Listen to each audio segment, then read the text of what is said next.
The Eagles' defense has been super hot in this postseason. They have forced 10 turnovers in 3 games, including 4 against the Washington Commanders in the NFC Championship game. After a long drive when they had a lot of 4th down conversions, many defenses maybe get tired, they get frustrated. I mean, they were out there for 17, 18 plays to start the quarter, but they found a way to tighten up inside their own territory and force a Commanders field goal. There was a pretty interesting graphic that showed up in the championship game where after each team had an offensive possession, the Commanders ran off 17 plays or so and only had 3 points to result for it, but the Eagles simply just ran 1 play and had 7 points. That's the real difference when you have Saquon Barkley as a home run hitter and also a strong, stout defense like the Eagles have, with Vic Fangio leading the way. When the Commanders took the field on the next possession after the long Saquon Barkley run, they had a great punch out on Dyami Brown, who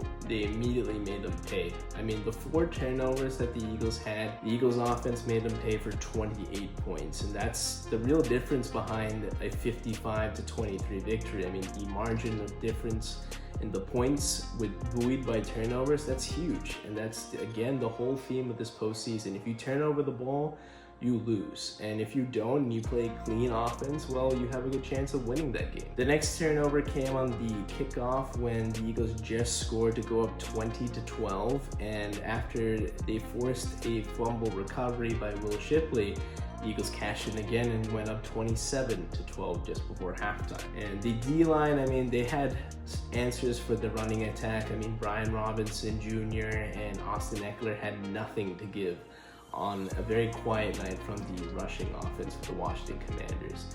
And first team All-Pro Zach Bond just made the play when the Eagles needed to. When the Commanders were driving late in the 3rd quarter, they had an opportunity to make it a 1-possession game. They've been trailing throughout this entire ball game, but who knows, a touchdown or a field goal even makes it a 1-possession game heading into the 4th quarter, and then who knows what happens after that. But a punch out by Zach Bond and a fumble recovery leads to the Eagles getting another touchdown to essentially ice the game. The final turnover was an interception thrown by Jaden Daniels, and many will say that he was making a play when they were acting out of desperation, sure, but throwing it into double coverage, and I like a guy taking his chances with his guy like Terry McLaurin.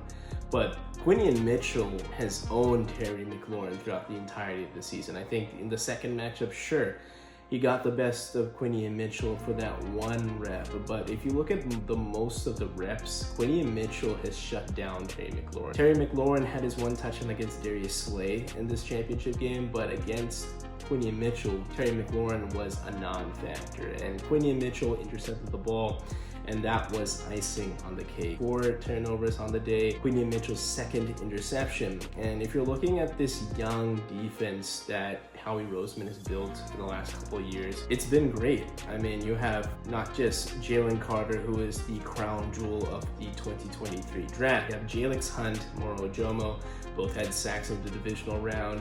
You have Nolan Smith, who leads the postseason in sacks. He had another one on a pivotal 4th down stop in the 4th quarter on Jaden Daniels. This is all done, and if you add that in with Vic Fangio's tutelage, and if you think about the 2024 draft, you have Quinion Mitchell, Cooper DeJean, and these are all just excellent picks by Howie Roseman, and then under the tutelage of Vic Fangio, I mean, this defense has been so good, and this is how the #1 defense in the NFL was built. It's not just built in a single day, it's an accumulation of good draft picks, great mentorship by a good defensive coordinator, and I mean, they did a great job of mixing in some young talent and some veteran talent into corralling one of the league's hottest quarterbacks in Jaden Daniels.